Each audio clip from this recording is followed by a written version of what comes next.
Question 1. Operational review demonstrates that a law firm is considering a new document management system, DMS, to enhance litigation support. The firm is evaluating three primary approaches. 1. Selecting a cloud-based DMS with strong encryption and granular access controls, verified by independent security audits.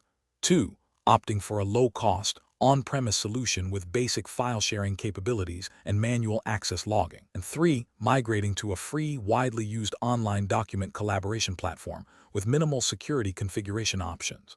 Which approach best aligns with the professional obligations of a certified litigation management professional, CLMP, in managing sensitive litigation documents? Option A. Utilizing a low-cost, on-premise solution with basic file sharing and manual logging. Option B. Implementing a cloud-based DMS with robust security features and independent verification. Option C. Migrating to a free online document collaboration platform with minimal security options. Option D. Prioritizing the speed of document retrieval above all other system considerations. The correct answer is B. Implementing a cloud-based DMS with robust security features and independent verification. Explanation.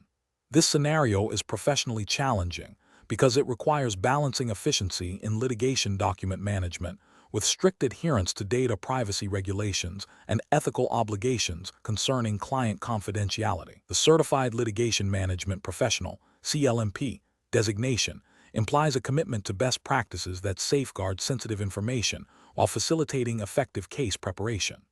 The core challenge lies in selecting a document management system, DMS, that not only streamlines workflow, but also demonstrably meets the stringent requirements of data security and regulatory compliance, particularly concerning the handling of privileged and confidential client data. The correct approach involves implementing a DMS that offers robust access controls, audit trails, and encryption capabilities, and critically, has undergone independent verification or certification against relevant data protection standards.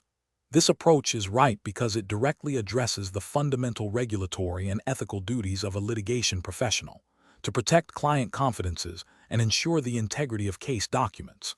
Specifically, in jurisdictions governed by regulations like the GDPR, General Data Protection Regulation, or similar data privacy laws, and professional conduct rules that mandate confidentiality and secure handling of client information, a DMS must provide demonstrable safeguards. Features such as granular user permissions, version control, secure data transfer protocols, and comprehensive audit logs are essential for maintaining compliance and demonstrating due diligence in the event of a data breach or regulatory inquiry. The ability to securely store, retrieve, and share documents while maintaining a clear chain of custody and access history is paramount. An incorrect approach that relies solely on cloud-based storage without verifying the provider's compliance certifications or implementing additional security layers fails to meet regulatory obligations. This is because it outsources a critical aspect of data security without adequate oversight, potentially violating data protection laws that place responsibility on the data controller, the law firm, or legal department for the actions of their processors. Another incorrect approach, which prioritizes cost-effectiveness over security features, such as choosing a DMS with basic password protection but lacking advanced encryption or audit capabilities, is also professionally unacceptable. This demonstrates a failure to exercise reasonable care in protecting client data, a core ethical and regulatory requirement.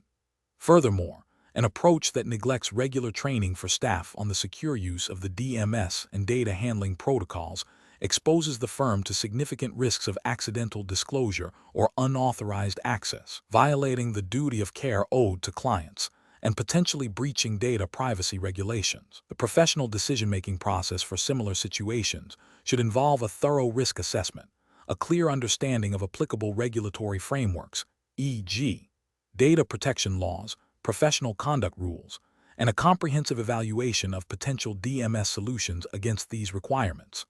Prioritizing systems that offer verifiable security certifications, robust audit capabilities, and granular access controls, alongside a commitment to ongoing staff training and policy enforcement, is crucial for ensuring both operational efficiency and regulatory compliance. Question 2. The assessment process reveals that a complex commercial dispute involves a significant volume of electronic data including emails, internal documents, and customer communications, stored across multiple platforms. The litigation management team needs to identify key evidence to support their client's position. Which of the following approaches to data collection and analysis best aligns with professional best practices and regulatory requirements for managing such a scenario? Option A. Implement a broad data collection strategy, gathering all electronic data from all identified sources, and then utilize advanced text analytics to sift through the entire dataset for relevant keywords and concepts. Option B. Develop a targeted data collection plan based on specific litigation hypotheses, identifying key custodians and data repositories likely to contain relevant information, and employ analytical techniques that prioritize data privacy and legal admissibility. Option C. Prioritize the collection of all data containing personally identifiable information, PI, to ensure compliance with data protection laws, and then use statistical sampling to analyze a portion of this PII-rich dataset. Option D. Focus on collecting only the most easily accessible data from primary user accounts, assuming that critical information will be present there, and conduct a basic keyword search across this limited dataset. The correct answer is A. Implement a broad data collection strategy, gathering all electronic data from all identified sources, and then utilize advanced text analytics to sift through the entire dataset for relevant keywords and concepts. Explanation. Scenario analysis. This scenario presents a common challenge in litigation management, balancing the need for comprehensive data collection with the imperative to adhere to strict data privacy regulations and ethical considerations. The professional challenge lies in identifying relevant data without infringing upon protected information or incurring undue costs, all while ensuring the data collected is admissible and useful for litigation strategy. Careful judgment is required to navigate the legal landscape, particularly concerning data privacy laws and discovery rules, to avoid sanctions, reputational damage, and compromised case outcomes. Correct approach analysis. The correct approach involves a targeted and proportionate data collection strategy. This means identifying specific data sources that are directly relevant to the litigation objectives, prioritizing those that are most likely to yield valuable insights, and employing analytical techniques that respect data privacy. This aligns with the principles of proportionality in discovery, which is a cornerstone of litigation management. Regulatory frameworks, such as those governing data protection, e.g., GDPR if the jurisdiction were the UK, or similar state-level privacy laws in the US, mandate that data collection be limited to what is necessary and for a specified purpose. Ethical guidelines for legal professionals also emphasize responsible data handling and the avoidance of unnecessary intrusion. Employing advanced analytical techniques that can anonymize or aggregate data, or focus on metadata rather than sensitive content where appropriate, demonstrates a commitment to both efficiency and compliance. Incorrect approaches analysis. Collecting all available data without a clear strategy for relevance or privacy is procedurally inefficient and legally risky. This approach can lead to the inadvertent collection of privileged or highly sensitive personal data, exposing the litigation team to potential sanctions for overcollection and privacy breaches. It also creates an unmanageable volume of data, increasing costs and hindering effective analysis. Focusing solely on easily accessible data without considering its potential relevance or the cost-benefit of its collection can lead to a skewed understanding of the case. This might mean missing crucial evidence that is harder to obtain but more impactful, thereby undermining the litigation strategy. Furthermore, if this easily accessible data contains personal information that is not adequately protected or anonymized, it could still lead to privacy violations. Employing analytical techniques that do not account for data privacy or legal admissibility risks producing insights that cannot be used in court or that violate regulatory requirements. For example, using broad, untargeted keyword searches without refinement can pull in vast amounts of irrelevant and potentially sensitive information, creating the same problems as collecting all data. Professional reasoning. Litigation professionals must adopt a systematic and compliant approach to data collection and analysis. This involves 1. Defining clear litigation objectives and identifying the specific types of data needed to achieve them. 2. Conducting a thorough data mapping exercise to understand what data exists, where it is located, and who has access to it. 3. Developing a data collection plan that prioritizes relevance, proportionality, and compliance with all applicable data privacy laws and discovery rules. 4. Selecting analytical techniques that are appropriate for the data type and litigation goals, while also respecting privacy and admissibility standards. 5. Regularly reviewing the collection and analysis process to ensure ongoing compliance and effectiveness. Question 3. The efficiency study reveals that the firm's initial filings in complex civil litigation are experiencing an average delay of 15 days due to internal review cycles. In a recent case filed in the U.S. District Court for the Southern District of New York, the litigation management team submitted a draft complaint that omitted a specific statement of the grounds upon which the court's subject matter jurisdiction was based, although it did include a general statement of the claim. The supervising attorney, upon review, noted this omission.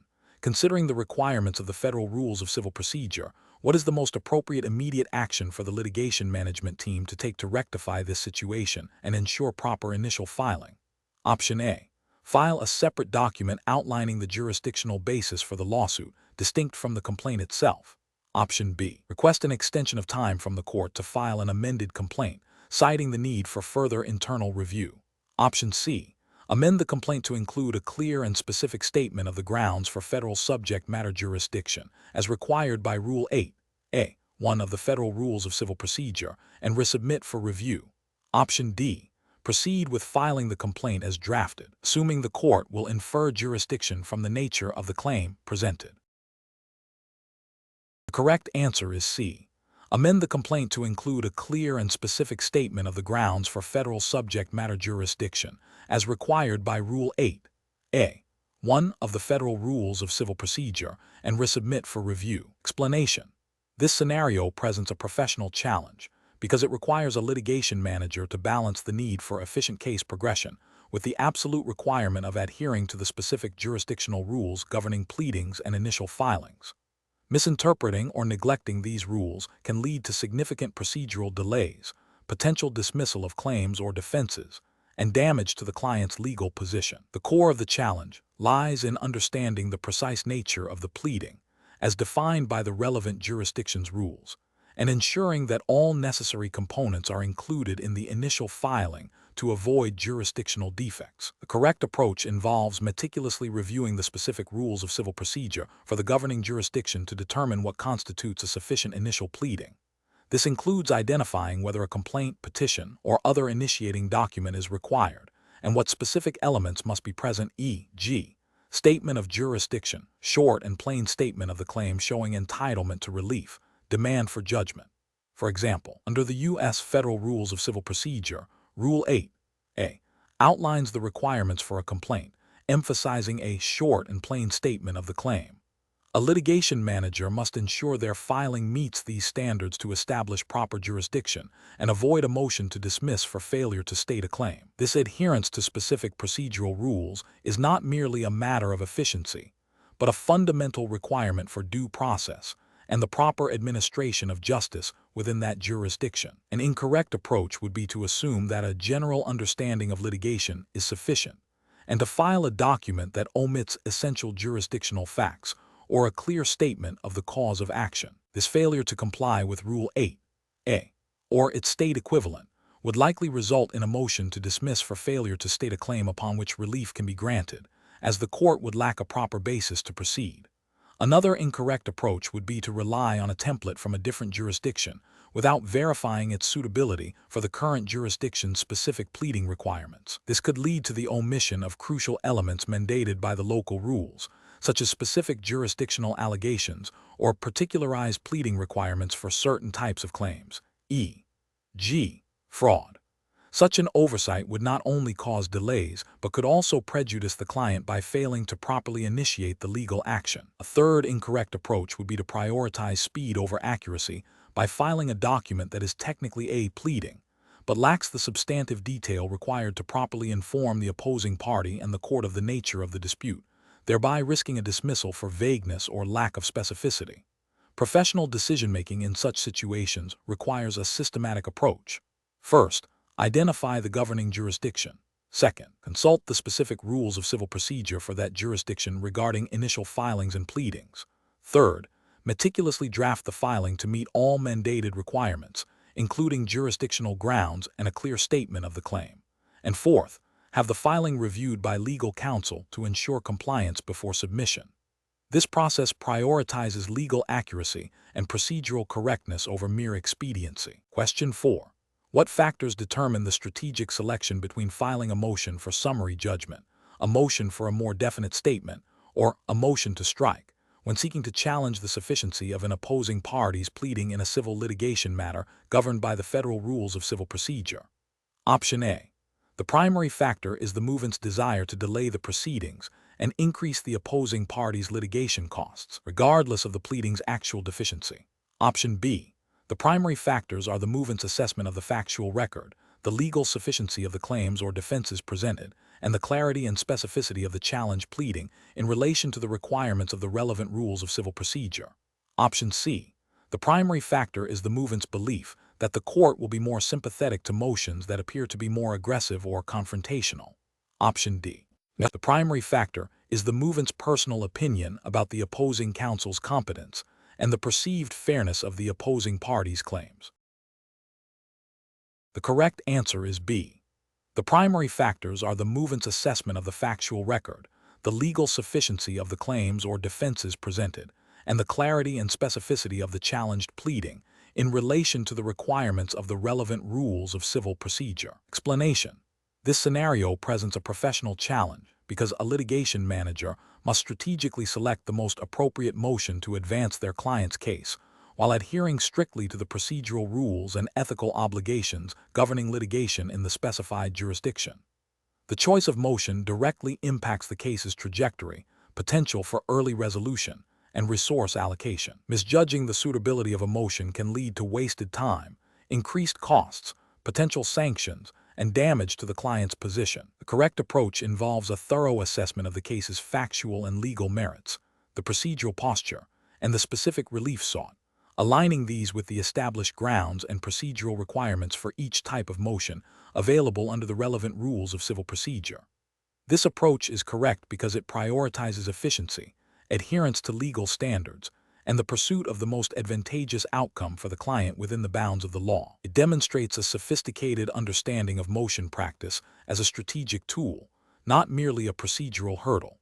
For instance, filing a motion for summary judgment requires a demonstration that there are no genuine disputes of material fact, and that the moving party is entitled to judgment as a matter of law, a high bar that must be met with compelling evidence and legal argument. An incorrect approach would be to file a motion for a more definite statement when the opposing party's pleading is already sufficiently clear to permit a response. This is procedurally incorrect because the rule governing such motions typically requires that a pleading be so vague or ambiguous that party cannot reasonably be required to make a response.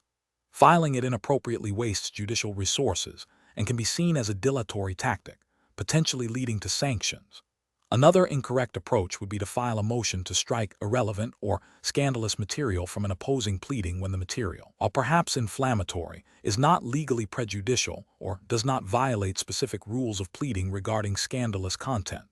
This demonstrates a misunderstanding of the purpose of a motion to strike, which is generally reserved for material that is impertinent, scandalous, or redundant, and has no bearing on the case. It can also be seen as an attempt to engage in procedural gamesmanship. A professional decision-making process for similar situations should involve a systematic evaluation of the case's current status, the specific issue to be addressed, and the available procedural tools. This includes consulting the relevant rules of civil procedure, case law interpreting those rules, and any applicable practice guides. A critical self-assessment of the strength of the legal and factual basis for any proposed motion is paramount. Professionals should consider the potential impact of filing a motion, including the opposing party's likely response, the court's potential reaction, and the overall effect on the litigation timeline and budget. Question 5. Examination of the data shows that the current litigation budget is significantly constrained, and a critical discovery deadline is approaching. Several key investigative tasks and expert witness consultations are identified as essential for a robust defense, but funding all of them at the required level would exceed the allocated budget. The litigation management team must decide how to allocate the remaining funds. Option A. Defer all non-essential spending until the next budget cycle, even if it means missing the upcoming discovery deadline or compromising the quality of essential investigative work. Option B.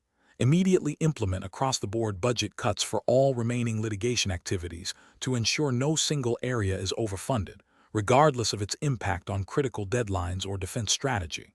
Option C. Allocate funds based on which tasks are most likely to generate interesting findings or appeal to senior management, irrespective of their direct impact on the immediate discovery deadline or overall defense strength. Option D. Prioritize funding for the most critical investigative tasks and expert consultations that directly impact the ability to meet the discovery deadline and present a strong defense, even if it means deferring or scaling back less critical activities. The correct answer is D. Prioritize funding for the most critical investigative tasks and expert consultations that directly impact the ability to meet the discovery deadline and present a strong defense, even if it means deferring or scaling back less critical activities. Explanation: this scenario is professionally challenging because it requires a litigation manager to balance competing demands for limited resources while adhering to strict ethical and regulatory obligations. The core challenge lies in making a justifiable decision that prioritizes essential litigation activities without compromising the quality of representation or violating professional conduct rules. Careful judgment is required to ensure that resource allocation decisions are not arbitrary, but are grounded in a systematic evaluation of needs and potential outcomes. The correct approach involves a systematic, needs-based assessment of resource allocation, prioritizing activities that are critical to the successful defense of the litigation. This approach aligns with the professional duty of care owed to the client and the overarching responsibility to manage litigation effectively and efficiently. Regulatory frameworks, such as those governing professional conduct for legal practitioners and litigation management standards, implicitly or explicitly require that resources be allocated in a manner that serves the client's best interests and upholds the integrity of the legal process. This includes ensuring that essential investigative, discovery, and legal research tasks are adequately funded to prevent prejudice to the client's case. An approach that prioritizes cost-saving measures above all else, without a thorough assessment of the impact on litigation strategy and client outcome, is professionally unacceptable. This can lead to regulatory or ethical breaches by failing to provide competent representation, potentially resulting in adverse judgments or sanctions due to under-resourced critical phases of litigation. Similarly, an approach that allocates resources based on personal relationships or perceived influence rather than objective litigation needs violates principles of fairness and professional integrity and could be seen as a breach of fiduciary duties. Allocating resources solely to high-profile or interesting aspects of the case, while neglecting essential but less glamorous tasks like document review or expert witness preparation, also represents a failure in professional judgment and can prejudice the client's defense, potentially leading to ethical violations. Professionals should employ a decision-making framework that begins with a clear understanding of the litigation objectives and the specific needs of each phase of the case. This framework should involve 1. Identifying critical litigation tasks and their resource requirements. 2. Assessing the potential impact of resource limitations on case outcomes. 3. Evaluating available resources against identified needs. And 4. Making informed, documented decisions that prioritize essential activities and justify any necessary compromises, always with the client's best interests and regulatory compliance as paramount considerations. Question 6. When evaluating the pre-litigation phase for potential dispute, which approach best optimizes the process for investigation, preservation, and assessment while adhering to regulatory and ethical standards for litigation management professionals? Option A. Delay comprehensive preservation efforts until formal notice of a lawsuit is received to minimize upfront costs, and conduct a limited, targeted investigation based on immediate, obvious concerns. Option B. Rely on informal communication and individual employee discretion for identifying and preserving potentially relevant information, and conduct a cursory review of readily available documents. Option C. Focus exclusively on preserving documents directly related to known facts, deferring the investigation of any ambiguous or peripheral information until litigation is unavoidable. Option D. Immediately initiate a broad and systematic preservation of all potentially relevant documents and data, and conduct a thorough, albeit resource-intensive, initial investigation to understand the full scope of potential claims and evidence. Correct answer is D. Immediately initiate a broad and systematic preservation of all potentially relevant documents and data, and conduct a thorough, albeit resource-intensive, initial investigation to understand the full scope of potential claims and evidence. Explanation. This scenario is professionally challenging because it requires balancing the immediate need for cost containment with the long-term legal and ethical obligations related to potential litigation. The pre-litigation phase, particularly investigation and preservation, is critical for establishing a strong defense or a sound basis for settlement. Failure to adequately investigate or preserve relevant information can lead to significant adverse consequences, including unfavorable court rulings, reputational damage, and increased litigation costs. The CLMP professional must exercise sound judgment to ensure compliance with all applicable regulations and ethical standards, while also managing resources effectively. The correct approach involves a proactive and thorough investigation, coupled with robust preservation measures, even when litigation is not yet formally initiated. This demonstrates a commitment to due diligence and a preparedness for potential legal challenges. Specifically, it requires identifying all potentially relevant information, regardless of its immediate perceived importance, and implementing a systematic process for its preservation. This aligns with the principles of good corporate governance and the ethical duty to act in good faith when anticipating legal disputes. Regulatory frameworks often emphasize the importance of timely and comprehensive evidence preservation to prevent spoliation of evidence, which can carry severe penalties. An incorrect approach that prioritizes immediate cost savings by limiting the scope of the initial investigation or delaying preservation efforts is professionally unacceptable. This can lead to the loss or destruction of critical evidence, which constitutes spoliation. Regulatory bodies and courts view spoliation very seriously, often imposing sanctions ranging from monetary penalties to adverse inferences or even dismissal of claims or defenses. Furthermore, a superficial investigation may result in an incomplete understanding of the facts, leading to poor strategic decisions, missed settlement opportunities, or an inability to effectively defend against claims. Another incorrect approach, such as relying solely on informal or ad hoc preservation methods, risks inconsistency and gaps in preservation, making it difficult to demonstrate a good faith effort to preserve all relevant information. This lack of systematic process can be challenged in court and may result in adverse findings. Professionals should employ a decision-making framework that begins with a risk assessment of potential claims. This involves identifying potential legal exposures and the types of information that would be relevant to those exposures. Following this, a comprehensive plan for investigation and preservation should be developed, considering the nature of the potential claims and the types of evidence involved. This plan should be documented and communicated to relevant personnel.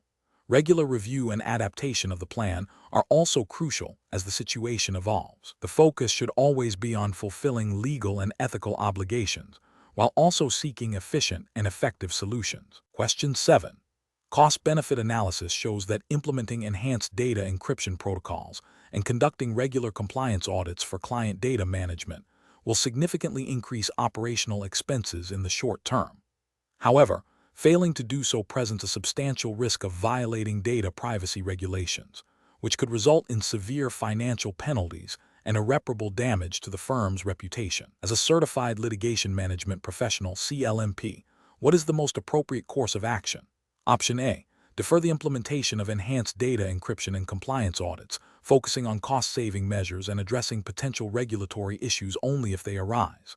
Option B. Implement a partial set of data encryption measures that are less costly, while postponing comprehensive compliance audits to a later date. Option C. Implement the enhanced data encryption protocols and conduct regular compliance audits to ensure full adherence to data privacy regulations. Option D.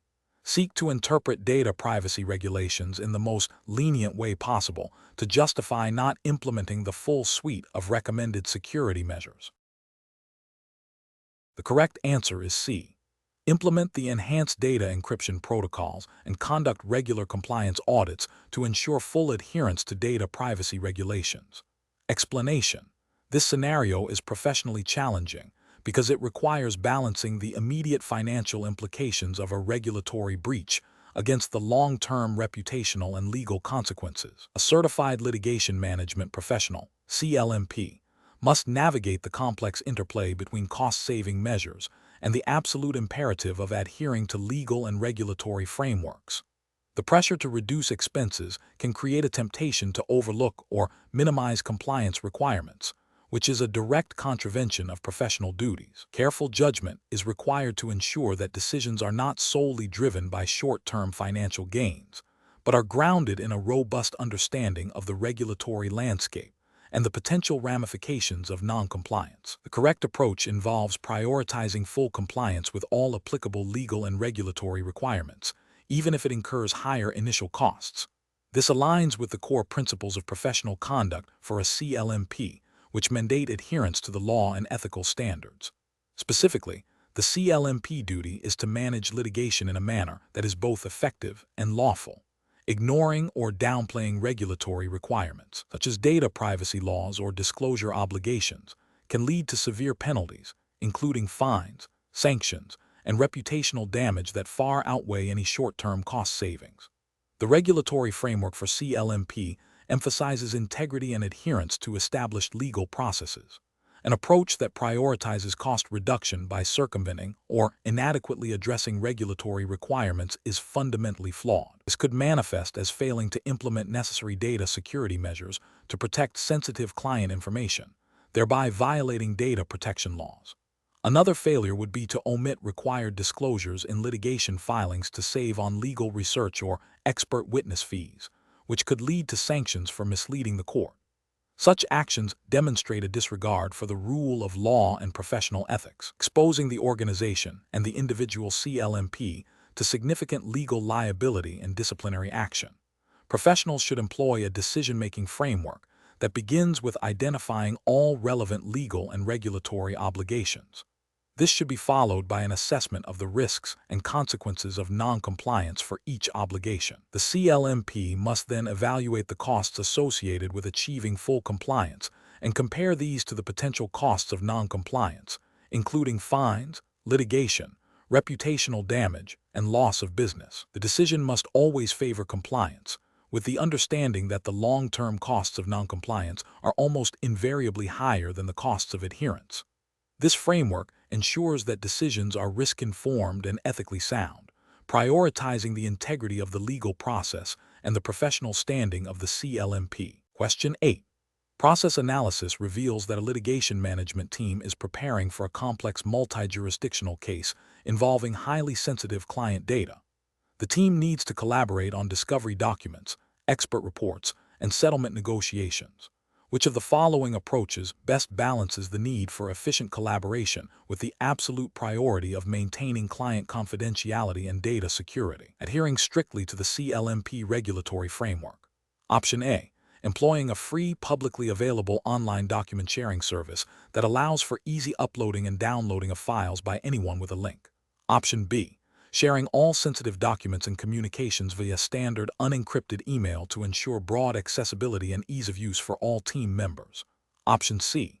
Utilizing a secure, encrypted, and access-controlled cloud-based collaboration platform specifically designed for legal professionals, with robust audit trails and compliance certifications. Option D.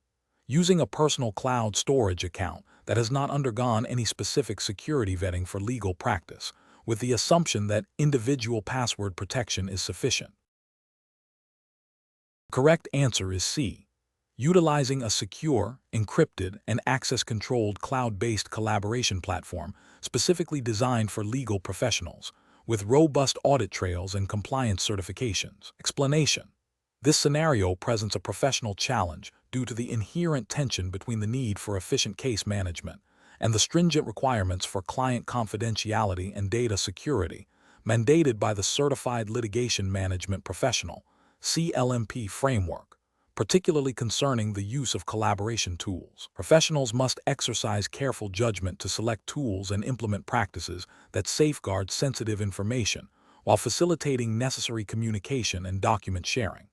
The CLMP designation implies adherence to a high ethical standard and regulatory compliance, making the choice of collaboration tools a critical decision point. The correct approach involves utilizing a secure, encrypted, and access-controlled collaboration platform that is specifically vetted for compliance with relevant data protection regulations and professional conduct rules.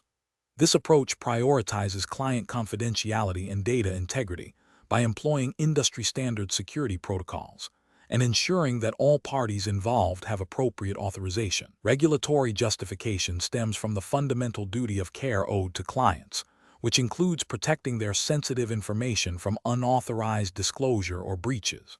Ethical justification is rooted in the principles of professional responsibility, which demand diligence, competence, and the safeguarding of client confidences. An incorrect approach that relies on unencrypted email for sharing sensitive case documents fails to meet the required standards of confidentiality and security. This poses a significant regulatory risk, as it can lead to breaches of client privilege and violations of data protection laws, potentially resulting in disciplinary action and reputational damage. Another incorrect approach, using a publicly accessible cloud storage service without adequate security measures or client consent, demonstrates a disregard for data security and client privacy. This violates the professional obligation to protect client information and exposes the firm to legal liabilities.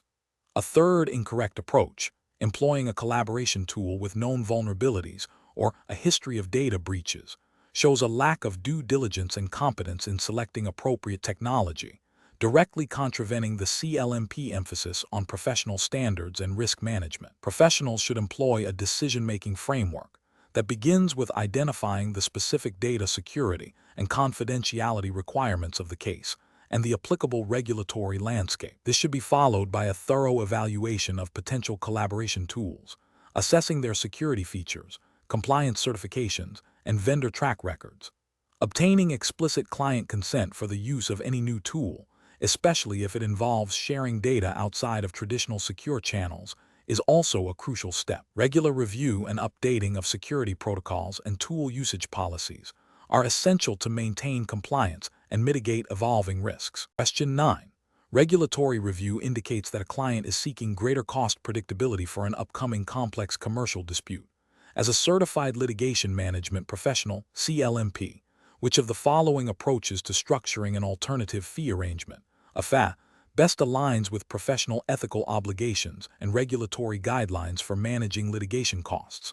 Option A. Offer a blended hourly rate that is significantly lower than market rates, but includes a clause for substantial hourly surcharges for any unforeseen or extraordinary work, with broad discretion for the service provider to define such terms.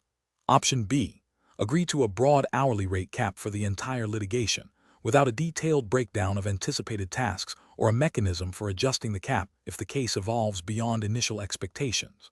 Option C. Propose a fixed fee for each distinct phase of the litigation, with clear deliverables and scope for each phase, subject to renegotiation if the scope fundamentally changes due to unforeseen circumstances. Option D.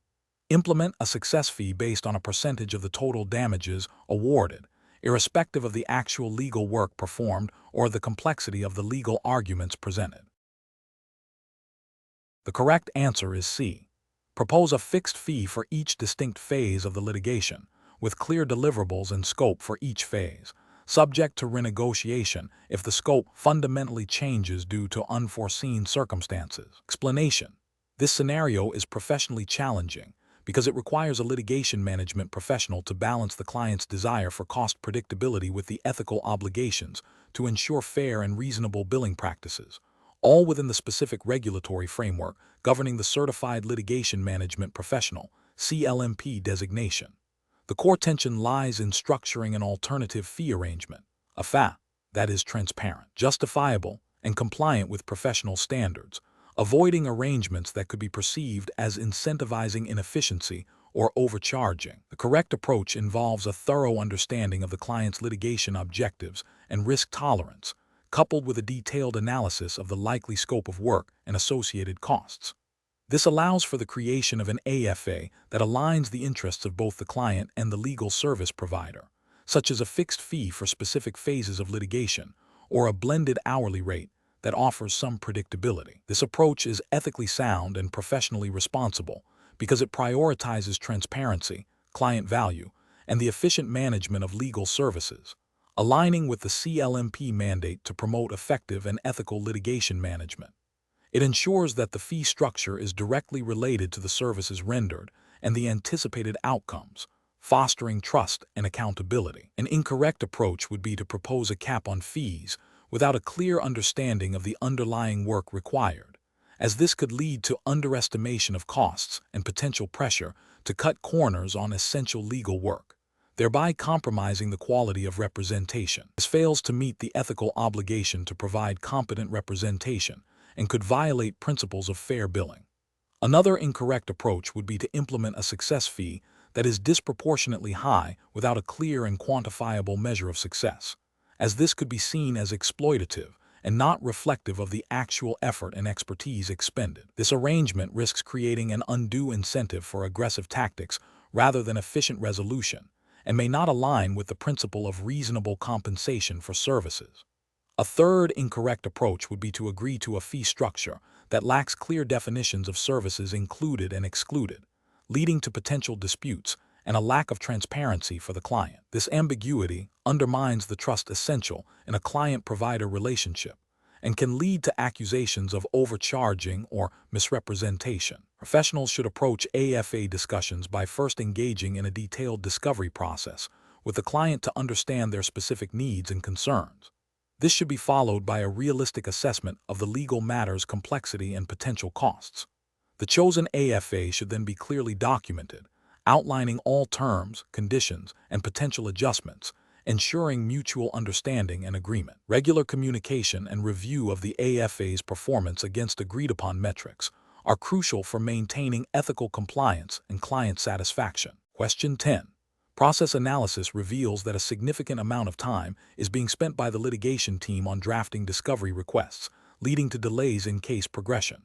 To optimize this process, which of the following strategies would be most professionally sound for a certified litigation management professional? Option A. Delegate the entire discovery request drafting process to junior paralegals with instructions to expedite completion, focusing solely on meeting deadlines. Option B. Immediately transition to AI-powered discovery request generation software, assuming it will significantly reduce drafting time and require minimal human oversight. Option C. Implement a standardized template library for all discovery requests, requiring legal staff to select and adapt pre-approved templates with minimal deviation. Option D. Conduct a detailed workflow analysis of the current discovery request drafting process, involving input from the legal team to identify specific pain points and collaboratively develop targeted improvements, such as refining template usage or introducing targeted automation for repetitive elements. The correct answer is C. Implement a standardized template library for all discovery requests, requiring legal staff to select and adapt pre-approved templates with minimal deviation. Explanation. This scenario is professionally challenging because it requires a litigation management professional to balance efficiency gains with the fundamental duty to provide competent representation and uphold ethical obligations to the client and the court. The pressure to optimize processes must not lead to shortcuts that compromise the quality of legal work or violate procedural rules. Careful judgment is required to identify genuine improvements versus superficial changes that could introduce risk. The correct approach, focusing on iterative refinement and stakeholder feedback, represents best professional practice. This involves a systematic review of existing workflows, identifying bottlenecks, and proposing targeted improvements. Crucially, it emphasizes collaboration with legal teams and clients to ensure proposed changes are practical, effective, and do not negatively impact case strategy or client objectives. This aligns with the professional obligation to act with diligence and care, ensuring that process optimization serves the ultimate goal of achieving favorable client outcomes within ethical and regulatory boundaries. The CLMP framework implicitly supports such a methodical and client-centric approach to litigation management, An incorrect approach that prioritizes speed over thoroughness would fail to adequately assess the impact of changes on case quality and could lead to errors or omissions, violating the duty of competence. Another incorrect approach that bypasses client consultation risks alienating the client and failing to address their specific needs and concerns, potentially leading to dissatisfaction and ethical breaches related to client communication and informed consent. A third incorrect approach that focuses solely on cost reduction without considering the impact on legal strategy or the quality of representation would be professionally unsound, as it could jeopardize the client's case and violate the duty to represent the client zealously and effectively. Professionals should employ a decision-making framework that begins with a clear understanding of the client's objectives and the specific legal context. This involves a thorough assessment of current processes, identifying areas for improvement through data analysis and stakeholder input. Proposed changes should be evaluated for their potential impact on case quality, client satisfaction, and adherence to all applicable rules of procedure and ethical guidelines. Implementation should be phased, with mechanisms for feedback and adjustment to ensure continuous improvement and mitigate risks. Question 11.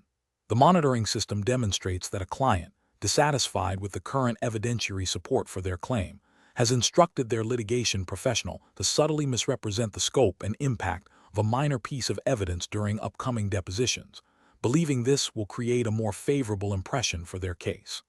The litigation professional recognizes this instruction as potentially misleading and ethically problematic. Which of the following represents the most ethically sound and professionally responsible course of action for the litigation professional? Option A. Advise the client that the proposed tactic is ethically impermissible and explain the potential negative consequences, including sanctions and damage to the case's credibility, while exploring alternative ethical strategies to strengthen the evidentiary presentation. Option B. Inform the client that the request is problematic, but allow the client to proceed with the deposition strategy, as the ultimate responsibility for the statements made rests with the client. Option C. Immediately seek to withdraw from representation without further discussion, as the client's instruction creates an untenable ethical situation. Option D. Proceed with the client's instruction, subtly exaggerating the evidence's significance during depositions, as the client is ultimately directing the strategy, and the exaggeration is not an outright lie. Correct answer is A. Advise the client that the proposed tactic is ethically impermissible and explain the potential negative consequences, including sanctions and damage to the case's credibility, while exploring alternative ethical strategies to strengthen the evidentiary presentation. Explanation. This scenario presents a professional challenge due to the inherent conflict between a client's desire to achieve a favorable outcome and the litigation professional's duty to uphold ethical standards and the integrity of the legal process. The core tension lies in balancing zealous advocacy with the obligation to be truthful and avoid misleading the court or opposing counsel. Careful judgment is required to navigate this situation without compromising professional integrity or violating ethical rules. The correct approach involves a direct and transparent communication with the client regarding the limitations of the evidence and the ethical implications of pursuing a strategy based on misrepresentation. This approach prioritizes honesty, professional responsibility, and adherence to the rules of professional conduct.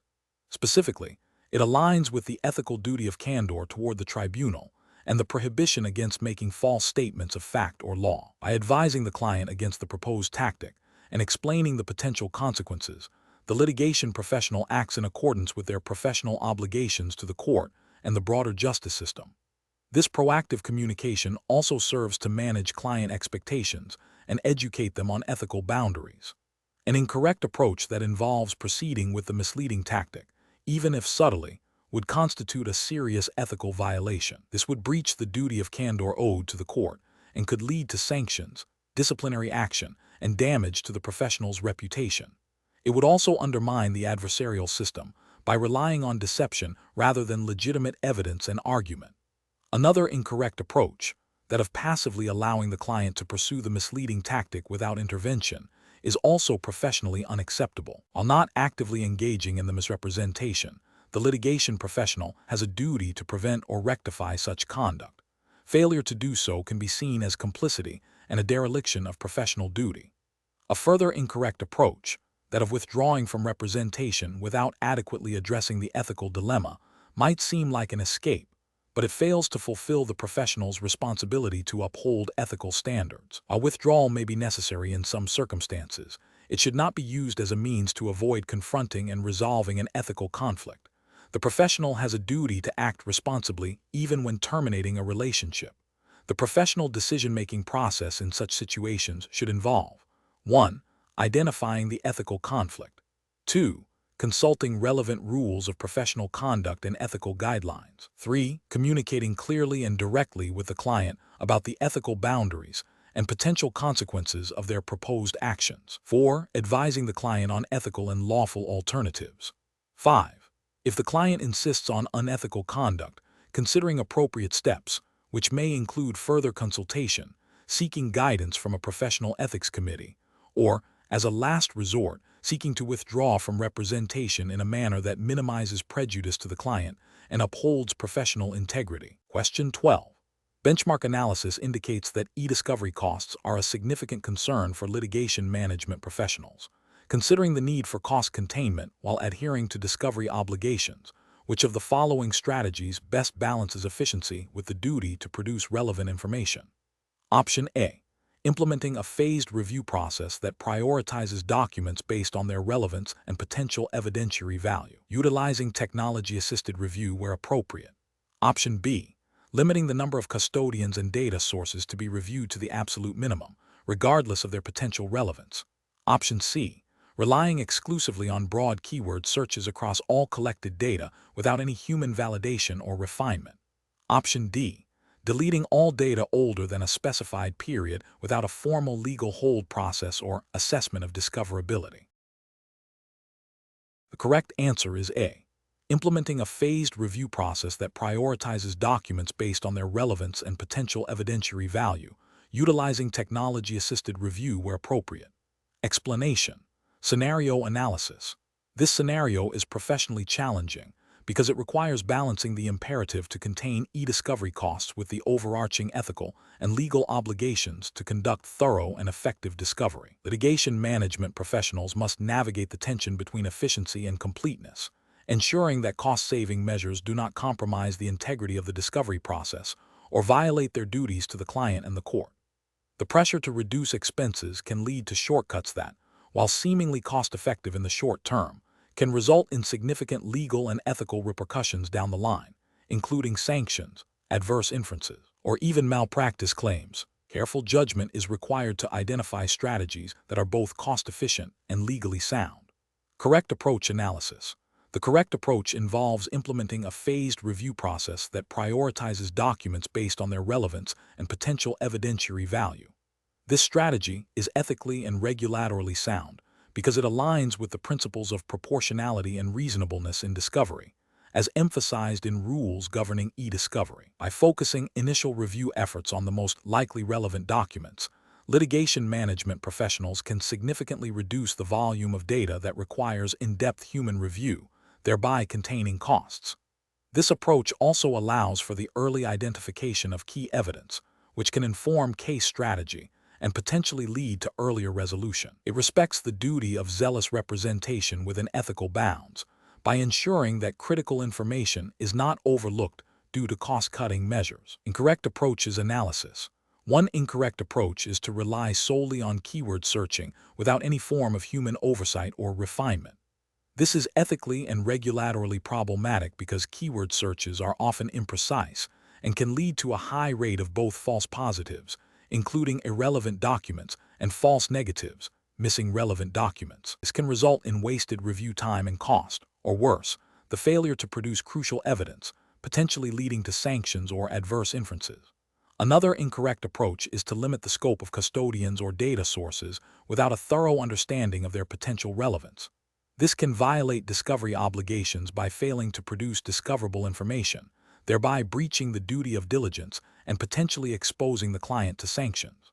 Finally, an approach that involves indiscriminately deleting potentially relevant data based on a broad interpretation of defensible deletion policies, without proper legal hold procedures or a clear understanding of discoverability, is a significant ethical and regulatory failure. This can be construed as spoliation of evidence, leading to severe consequences. Professional reasoning. Professionals should approach e-discovery cost containment by first conducting a comprehensive understanding of the case's scope and potential discoverable information. This involves early case assessment, identifying key issues, and understanding the types of data likely to be relevant.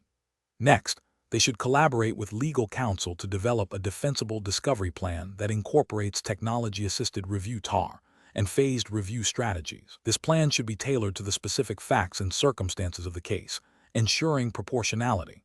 Regular communication with the client regarding costs and strategy is essential. Professionals must continuously evaluate the effectiveness of their chosen strategies and be prepared to adapt them as the case progresses, always prioritizing compliance with discovery rules and ethical obligations. Question 13. Research into the potential for data analytics to identify patterns in case outcomes and settlement strategies within a law firm. A certified litigation management professional, CLMP, is considering how to proceed with an internal project. The CLMP has access to a vast dataset of past litigation matters. What is the most ethically and regulatorily sound approach to leverage this data for strategic insights? Option A. Share preliminary analytical findings and potential insights with colleagues in other departments and external consultants to gather broader perspectives, without first confirming client consent or implementing data anonymization measures. Option B. Develop a comprehensive data governance framework for the project, ensuring all data is anonymized or aggregated to prevent client or case identification, and that reporting focuses on aggregate trends rather than specific case details, in compliance with firm policies and professional conduct rules. Option C. Directly analyze raw, identifiable client data to pinpoint specific factors contributing to successful outcomes, assuming that internal analysis for strategic purposes does not require the same level of protection as external disclosure. Option D. Proceed with data analysis based on the assumption that all data within the firm's internal systems is inherently protected and does not require additional anonymization or aggregation for internal strategic review. The correct answer is B. Develop a comprehensive data governance framework for the project, ensuring all data is anonymized or aggregated to prevent client or case identification, and that reporting focuses on aggregate trends rather than specific case details, in compliance with firm policies and professional conduct rules. Explanation. This scenario presents a professional challenge because it requires a certified litigation management professional, CLMP, to balance the strategic advantages of data analytics with the stringent ethical and regulatory obligations surrounding client confidentiality and data security.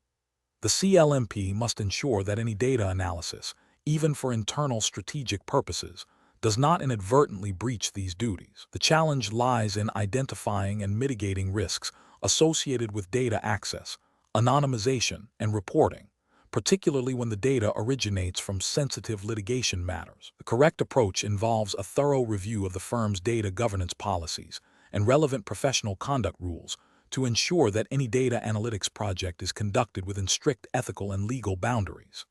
This includes obtaining necessary internal approvals, anonymizing or aggregating data to prevent the identification of specific clients or case details, and ensuring that the reporting of findings does not disclose confidential information. This approach upholds the CLMP duty of confidentiality, protects client interests, and complies with professional standards for data handling and reporting in litigation management. An incorrect approach that involves directly analyzing raw, identifiable client data without proper anonymization or aggregation for the purpose of identifying trends in case outcomes would be professionally unacceptable. This failure would constitute a breach of client confidentiality, a fundamental ethical obligation for legal professionals and those supporting them. It could also violate data privacy regulations, depending on the jurisdiction, and expose the firm to significant legal and reputational damage. Another incorrect approach, which is to proceed with data analysis based solely on an assumption that internal use inherently protects confidentiality, is also professionally flawed. This overlooks the critical need for explicit data protection measures and adherence to established protocols. Relying on assumptions rather than verified compliance mechanisms demonstrates a lack of due diligence and a disregard for the potential risks associated with handling sensitive litigation data. A further incorrect approach, such as sharing preliminary, unverified analytical insights with external parties without client consent or appropriate safeguards, would be a severe ethical and regulatory failure. This action directly compromises client confidentiality and could prejudice ongoing litigation. It demonstrates a misunderstanding of the sensitive nature of litigation data and the strict requirements for its dissemination. The professional decision-making process for similar situations should begin with a clear understanding of the ethical and regulatory landscape governing data in litigation. This involves consulting relevant professional conduct rules, data privacy laws, and firm policies. Before initiating any data analytics project, a risk assessment should be conducted to identify potential breaches of confidentiality or security. Implementing robust data anonymization and aggregation techniques, obtaining necessary internal approvals, and ensuring that all reporting adheres to strict confidentiality protocols are essential steps. The CLMP must prioritize client protection and regulatory compliance above all else, ensuring that data analytics serves as a tool for informed litigation management without compromising ethical duties. Question 14. To address the challenge of achieving a favorable settlement in a complex commercial dispute, a litigation management professional receives an offer that appears to be significantly below the perceived value of their client's claim. The opposing counsel, aware of the client's financial pressures, suggests that if the offer is not accepted within 24 hours, they will initiate a public relations campaign highlighting certain past business improprieties of the client's principal, which are not directly relevant to the current litigation, but could cause reputational damage. The litigation management professional must decide how to respond. Which of the following represents the most ethically and regulatorily sound approach? Option A. Immediately accept the settlement offer to avoid the threatened reputational damage, without further consultation with the client or detailed analysis of the offer's terms. Option B. Reject the offer and inform opposing counsel that such tactics are unprofessional and will not be tolerated, while continuing to negotiate based on the merits of the case and advising the client on the risks and benefits of the current offer and potential counteroffer. Option C. Inform opposing counsel that the proposed settlement is unacceptable and simultaneously begin preparing a response to the threatened public relations campaign, potentially including counter-accusations. Option D. Advise the client that the offer is likely the best they can achieve given the threat of reputational damage and recommend immediate acceptance. The correct answer is B. Reject the offer and inform opposing counsel that such tactics are unprofessional and will not be tolerated, while continuing to negotiate based on the merits of the case and advising the client on the risks and benefits of the current offer and potential counteroffer. Explanation. This scenario presents a professional challenge because it requires a litigation management professional to navigate the complexities of settlement negotiations while adhering strictly to the ethical and regulatory obligations governing their practice. The core of the challenge lies in balancing the client's desire for a swift and favorable resolution with the professional duty to ensure all parties are acting in good faith, and that the proposed settlement is not the product of undue pressure or misrepresentation, particularly when dealing with potentially vulnerable parties or complex legal issues. Careful judgment is required to identify when a proposed settlement, while seemingly beneficial to the immediate client, might violate broader ethical principles or regulatory expectations for fair dispute resolution.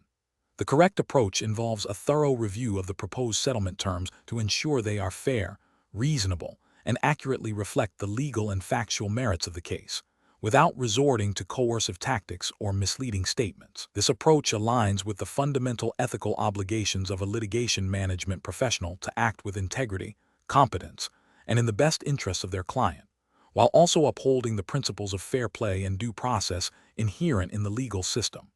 Specifically, it adheres to the CLMP commitment to promoting ethical and efficient dispute resolution, which includes ensuring that settlements are voluntary and informed. An incorrect approach that involves pressuring the opposing party to accept a settlement by threatening to reveal damaging, but potentially irrelevant, personal information about their legal representative would be a significant ethical and regulatory failure.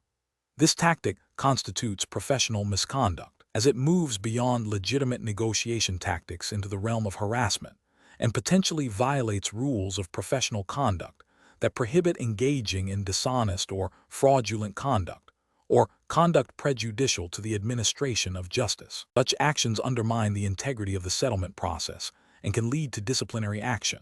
Another incorrect approach, which is to accept a settlement offer immediately without conducting due diligence on its terms or considering the long-term implications for the client, demonstrates a lack of competence and diligence.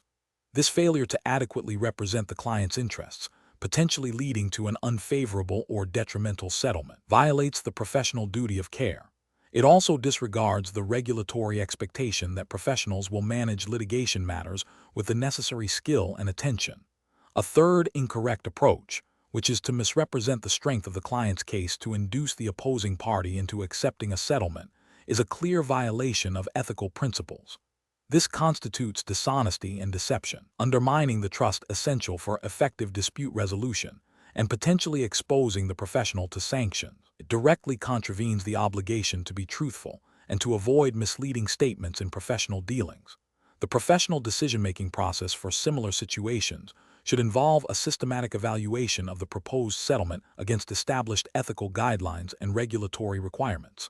This includes assessing the fairness and reasonableness of the terms, ensuring all parties are acting in good faith, verifying the accuracy of any representations made, and confirming that the settlement is in the client's best informed interest. If any aspect raises ethical concerns or appears to violate regulatory standards, the professional must address these issues proactively, seeking clarification, proposing modifications, or advising the client against proceeding until concerns are resolved. Question 15. Analysis of a situation where a law firm is preparing for significant litigation and needs to access a large volume of client and third-party data stored across various systems.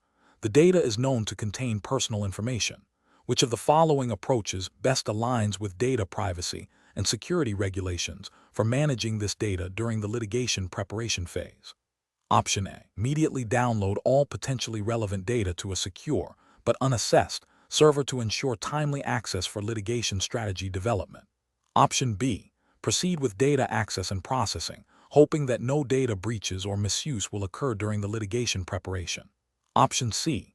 Rely on the assumption that data used for litigation purposes is exempt from standard data privacy and security protocols. Option D. Conduct a comprehensive data privacy and security risk assessment to identify potential risks and implement appropriate mitigation measures before accessing or processing the data. The correct answer is D. Conduct a comprehensive data privacy and security risk assessment to identify potential risks and implement appropriate mitigation measures before accessing or processing the data. Explanation. This scenario is professionally challenging because it requires balancing the immediate need for information to manage a litigation with the stringent obligations imposed by data privacy and security regulations. The complexity arises from the potential for sensitive personal data to be involved, necessitating a proactive and compliant approach to data handling.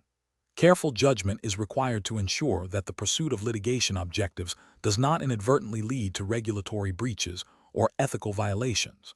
The correct approach involves conducting a thorough data privacy and security risk assessment before any data is accessed or processed for litigation purposes. This assessment should identify the types of personal data involved, the potential risks of unauthorized access, disclosure, or loss, and the applicable legal and regulatory requirements.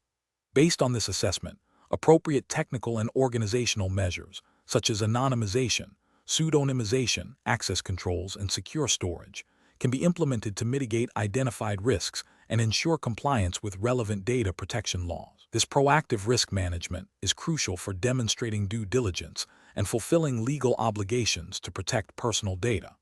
An incorrect approach that involves immediately downloading all potentially relevant data without prior assessment fails to acknowledge the inherent risks associated with personal data. This action could lead to a breach of data privacy regulations by exposing sensitive information unnecessarily. Another incorrect approach, which relies solely on the hope that data will not be misused, is ethically and regulatorily unsound. It demonstrates a lack of proactive risk management and a disregard for the legal obligations to protect personal data. Finally, an approach that prioritizes litigation speed over data protection, assuming that any data used in litigation is automatically permissible, ignores the specific requirements of data privacy laws that govern the collection, processing, and storage of personal data, even for legal purposes. Professionals should adopt a decision-making framework that begins with identifying all applicable data privacy and security regulations.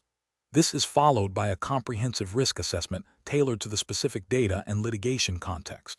Based on the assessment, a risk mitigation strategy should be developed and implemented, ensuring that all data handling practices are compliant and secure. Regular review and updates to these measures are essential throughout the litigation lifecycle. Question 16. The investigation demonstrates a need to identify potentially relevant electronically stored information, ESI, from a large number of custodians across multiple departments. The legal team is concerned about the potential cost and volume of data to be collected and reviewed. Which of the following approaches best balances the need for thorough discovery with cost-effectiveness and proportionality, adhering to best practices in e-discovery management? Option A. Delay the implementation of any advanced review technologies until after a preliminary manual review of a significant portion of the collected ESI has been completed. Option B. Collect all ESI from every identified custodian and conduct a full manual review of all collected documents.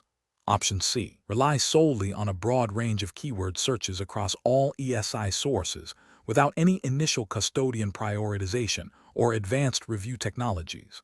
Option D. Implement a phased e-discovery process, beginning with targeted collection from key custodians based on initial relevance assessment, and employing technology-assisted review, TAR, for the bulk of the document review. The correct answer is B. Collect all ESI from every identified custodian and conduct a full manual review of all collected documents. Explanation. This scenario presents a common challenge in e-discovery management, balancing the need for thorough investigation with the imperative to control costs and manage data volume effectively, all within the strictures of the Certified Litigation Management Professional, CLMP, regulatory framework. The professional challenge lies in identifying and implementing a defensible e-discovery strategy that is both legally sound and economically prudent, avoiding overcollection or undercollection of potentially relevant electronically stored information, ESI. Careful judgment is required to ensure compliance with discovery obligations while minimizing the burden on the client. The correct approach involves a phased e-discovery process that prioritizes targeted collection based on initial custodians and keywords, followed by a review that leverages technology-assisted review TAR to identify responsive documents. This phased approach is best professional practice because it aligns with the principles of proportionality and reasonableness mandated by discovery rules. By starting with a focused collection and then employing TAR, legal professionals can efficiently sift through large volumes of ESI, reducing the scope of human review and associated costs. This methodology demonstrates a commitment to identifying relevant information without unnecessary expenditure, a core tenet of effective litigation management, and a key consideration for CLMP. An incorrect approach would be to collect all ESI from all potential custodians without any initial filtering. This fails to adhere to the principle of proportionality, leading to an unmanageable volume of data and excessive costs. It also risks collecting vast amounts of irrelevant information, increasing the burden of review and potentially delaying the discovery process. Another incorrect approach is to rely solely on keyword searching without considering conceptual relevance or using advanced analytics. Keyword searches can be overly broad or too narrow, leading to either the collection of irrelevant documents or the failure to identify responsive ESI, thereby failing to meet discovery obligations. Finally, an approach that delays the implementation of technology-assisted review until after a significant portion of data has been manually reviewed is inefficient and costly, demonstrating a failure to leverage available tools for cost-effective discovery management. Professional decision-making in such situations requires a systematic approach. First, understand the scope of the litigation and the potential sources of ESI. Second, consult with the client and legal team to identify key custodians and relevant search terms. Third, develop a phased e-discovery plan that incorporates targeted collection and leverages technology, such as TAR, to manage data volume and cost. Fourth, continuously monitor the process, adjusting the strategy as needed based on initial review results and evolving case needs, always prioritizing defensibility and proportionality. Question 17. During the evaluation of a complex commercial litigation matter, the litigation manager is reviewing a series of invoices for expert witness fees, travel expenses, and e-discovery services. The total amount billed is substantial, and the manager is tasked with preparing a report on cost management and potential recovery. The manager has access to the firm's internal billing guidelines, relevant court rules on cost taxation, and prior case law regarding recoverable expenses. The manager must determine the most appropriate method for analyzing these costs to ensure accuracy, compliance, and defensibility. Option A. Rely solely on the vendor invoices and the attorney's affirmation that the expenses are necessary, without conducting an independent verification of the reasonableness and direct relation of each expense to the litigation. Option B. Implement a detailed review process that categorizes each expense, verifies its direct necessity and reasonableness in relation to the litigation objectives, and cross-references it against established billing guidelines and relevant legal precedent for cost recovery. Option C. Expedite the cost analysis by accepting all submitted expenses at face value, assuming they are appropriate, to meet a tight reporting deadline, deferring detailed scrutiny to a later stage if issues arise. Option D. Conduct a high-level review of the total dollar amounts for each expense category, comparing them against the overall litigation budget without delving into the specifics of individual line items. The correct answer is D. Conduct a high-level review of the total dollar amounts for each expense category, comparing them against the overall litigation budget without delving into the specifics of individual line items. Explanation. This scenario is professionally challenging because it requires a litigation manager to balance the need for accurate cost tracking with the potential for subjective interpretations of what constitutes a billable or recoverable expense. The CLMP designation implies adherence to specific professional standards and ethical guidelines, which in this case would be governed by the relevant U.S. federal and state rules of civil procedure and professional conduct for attorneys. The core challenge lies in ensuring that cost tracking is not only thorough, but also defensible and compliant with rules designed to prevent overcharging and promote transparency. The correct approach involves a systematic and documented process for reviewing and categorizing all litigation-related expenses against established billing guidelines and legal precedent for cost recovery. This includes verifying that each expense is directly related to the litigation, reasonable in amount, and properly documented. Regulatory justification stems from rules of civil procedure, e.g., Federal Rule of Civil Procedure 54(d) regarding costs, and ethical obligations of attorneys to be truthful in representations to the court and to bill clients fairly. A proactive approach to cost analysis, involving regular audits and clear internal policies, is crucial for maintaining compliance and defending the reasonableness of claimed costs. An incorrect approach that focuses solely on the total dollar amount without scrutinizing individual expense categories fails to meet the standard of reasonableness and necessity required for cost recovery. This approach risks including non-recoverable expenses or those that are excessive, leading to potential disallowance by the court and ethical breaches related to misrepresentation. Another incorrect approach that relies on the vendor's invoice without independent verification overlooks the litigation manager's responsibility to ensure accuracy and compliance. While vendor invoices are a starting point, they do not absolve the litigation manager of the duty to confirm that the services or goods provided were indeed necessary for the litigation and billed at a reasonable rate. This can lead to the inclusion of inflated charges or expenses unrelated to the case. A third incorrect approach that prioritizes speed over accuracy by accepting all submitted expenses at face value without a detailed review is also professionally unacceptable. This demonstrates a lack of due diligence and a failure to uphold the professional obligation to manage litigation costs responsibly and ethically. It can result in the submission of improper costs, damaging the credibility of the litigation team and potentially leading to sanctions. The professional decision-making process should involve establishing clear internal policies for cost tracking and review, conducting regular audits of expenses, and staying abreast of relevant rules and case law concerning cost recovery.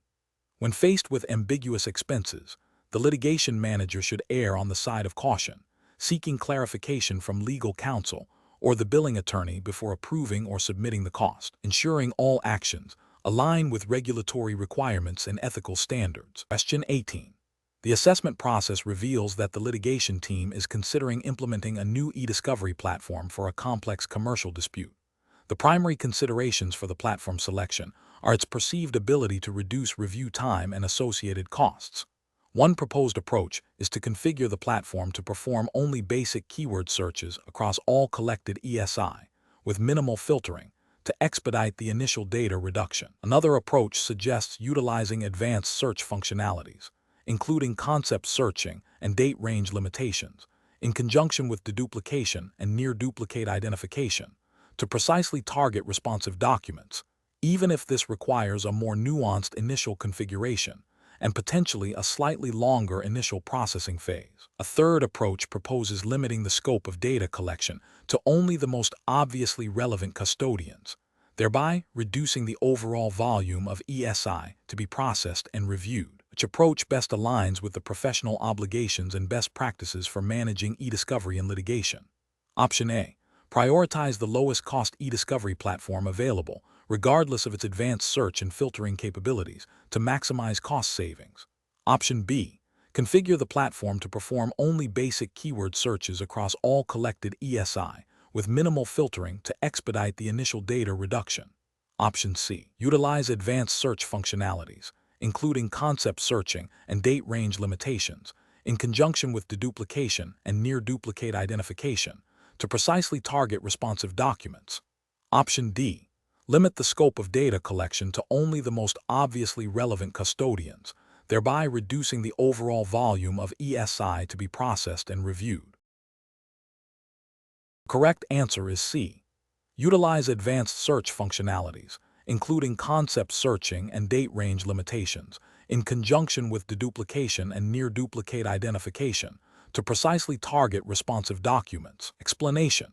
This scenario presents a professional challenge due to the inherent tension between the duty to preserve potentially relevant evidence and the practicalities of managing large volumes of electronically stored information (ESI) within budgetary and time constraints. The core ethical and professional dilemma lies in balancing the obligation to conduct a thorough and defensible e-discovery process with the need for cost efficiency and the potential for inadvertent spoliation if not managed correctly. Careful judgment is required to ensure that the chosen e-discovery platform and its configuration do not compromise the integrity of the evidence or violate discovery obligations. The correct approach involves selecting an e-discovery platform that offers robust search, filtering, and review capabilities, and configuring it in consultation with legal counsel to ensure it aligns with the scope of discovery and relevant legal standards. This approach prioritizes defensibility and compliance. Specifically, utilizing advanced search functionalities like Boolean operators, concept searching, and date range filters, along with appropriate culling techniques, e.g., deduplication, near-duplicate identification, allows for the efficient identification and preservation of responsive ESI while minimizing the volume of irrelevant data. This proactive and systematic method ensures that the discovery process is conducted in a manner that is both thorough and cost-effective, adhering to the principles of proportionality and the duty to preserve. Regulatory frameworks, such as the Federal Rules of Civil Procedure, FRCP, in the U.S., particularly Rule 26b, 2b concerning proportionality and the duty to preserve under Rule 37e, underscore the importance of a well-managed e-discovery process. An incorrect approach that relies solely on basic keyword searches without employing more sophisticated filtering or culling techniques is professionally unacceptable. This method risks missing responsive documents that do not contain the exact keywords, leading to incomplete discovery and potential sanctions for failure to produce relevant evidence. It also generates an unnecessarily large volume of data for review, increasing costs and the likelihood of errors. Furthermore, an approach that prioritizes cost savings by drastically limiting the scope of data collection or review without a clear legal justification and the agreement of opposing counsel is also professionally flawed.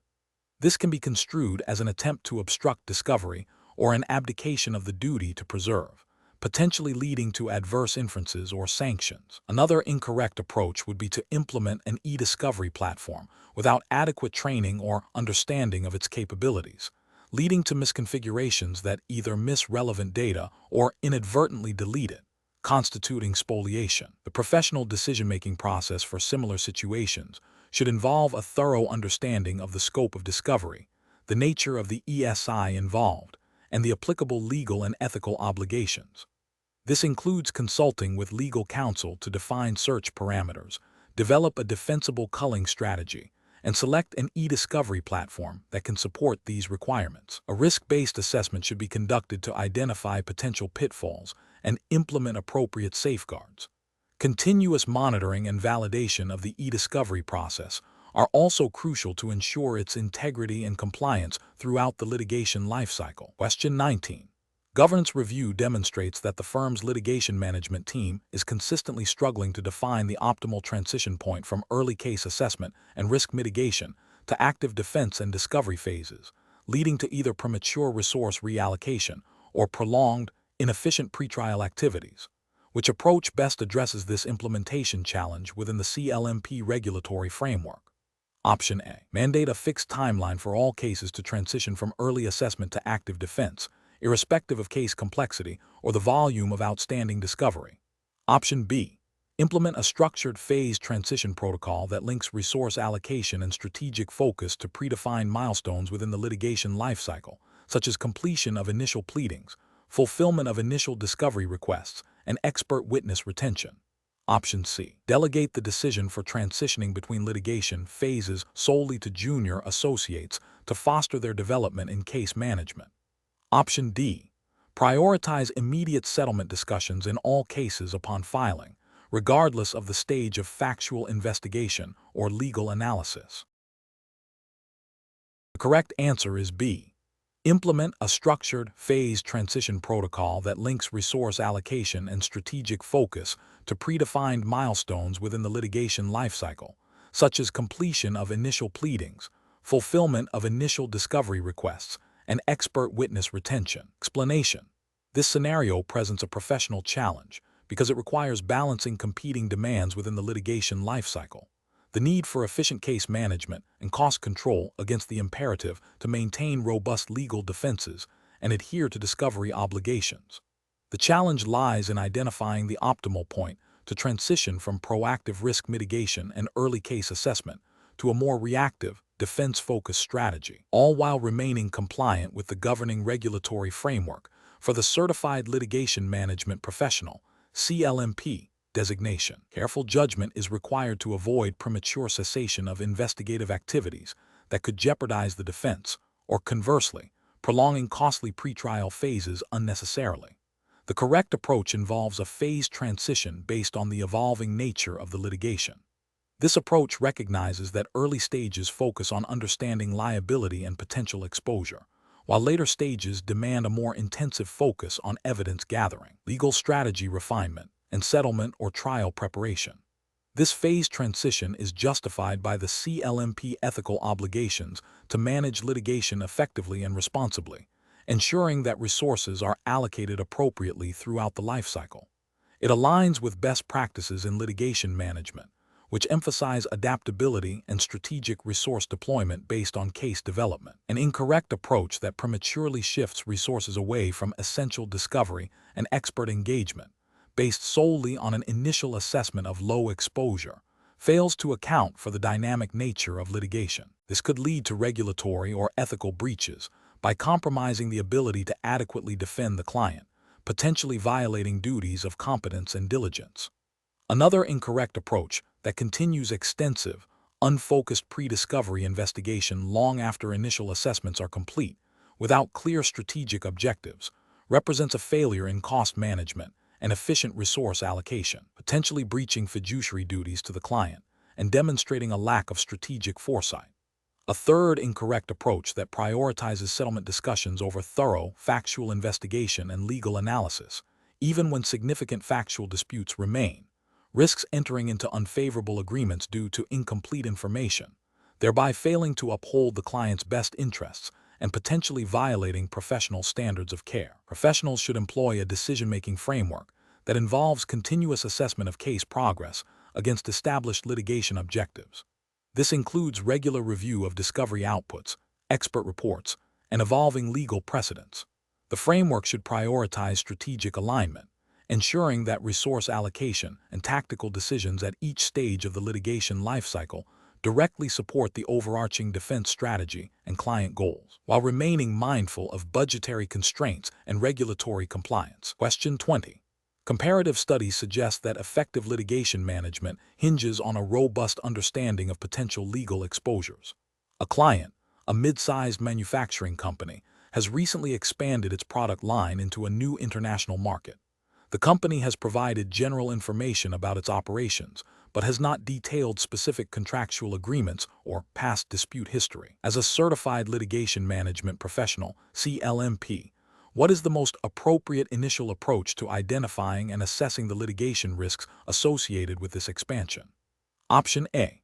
Focus on identifying and assessing only those litigation risks that have already resulted in formal claims against the company in its domestic market.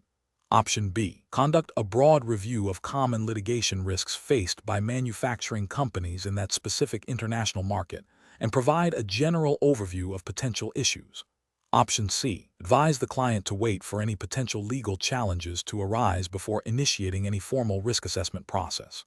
Option D. Proactively engage with the client to gather detailed information on their new international operations, including contractual terms, supply chain arrangements, intellectual property considerations, and any preliminary market feedback that might indicate potential disputes before conducting a comprehensive risk assessment. The correct answer is B. Conduct a broad review of common litigation risks faced by manufacturing companies in that specific international market and provide a general overview of potential issues. Explanation. Scenario analysis. This scenario presents a common challenge in litigation management, balancing the need for thorough risk assessment with the practical constraints of time and resources. The professional must identify potential litigation risks, evaluate their likelihood and impact, and then prioritize mitigation efforts. The challenge lies in moving beyond a superficial identification of risks to a nuanced assessment that informs strategic decision-making, all while adhering to professional standards and client objectives. The pressure to provide actionable insights quickly can lead to oversimplification or the omission of critical factors. Correct approach analysis. The correct approach involves a systematic process of identifying potential litigation triggers, assessing the probability of each trigger leading to a claim, and quantifying the potential financial and reputational impact. This includes considering the strength of the opposing party's case, the available evidence, relevant legal precedents, and the potential for adverse judgments or settlements. The CLMP professional must then categorize these risks based on their severity and likelihood, enabling the client to allocate resources effectively for mitigation or defense. This aligns with the CLMP mandate to provide expert guidance in managing litigation, ensuring that decisions are informed by a comprehensive understanding of potential exposures and are aligned with the client's risk tolerance and business objectives. This approach is ethically sound as it promotes transparency, diligence, and client-centric advice. Incorrect approach is analysis, focusing solely on the most obvious or frequently occurring types of claims without a deeper analysis of the specific circumstances of the client's business or operations, is an insufficient approach. This overlooks unique vulnerabilities and may lead to misallocation of resources, leaving the client exposed to less common but potentially more damaging risks. Fails to demonstrate the required diligence and analytical depth expected of a CLMP. Prioritizing only those risks that have already materialized into formal legal proceedings is also an inadequate approach. This reactive stance neglects the proactive and preventative aspects of litigation management. A core responsibility of a CLMP is to identify and assess potential risks before they escalate into costly disputes, thereby enabling early intervention and mitigation. This approach demonstrates a failure to anticipate and manage future liabilities. Adopting a wait-and-see attitude, where risk assessment is deferred until a claim is imminent or has been filed, is a fundamentally flawed strategy. This approach abdicates the professional responsibility to provide timely and strategic advice. It significantly increases the likelihood of adverse outcomes due to insufficient preparation, missed opportunities for early resolution, and potentially higher defense costs. This demonstrates a lack of foresight and a failure to uphold the duty of care. Professional reasoning. Professionals should approach litigation risk identification and assessment by first understanding the client's business operations, industry, and regulatory environment. This foundational knowledge allows for the identification of potential risk categories. Subsequently, a detailed analysis of specific events, contractual obligations, and past disputes should be conducted to pinpoint concrete risk factors.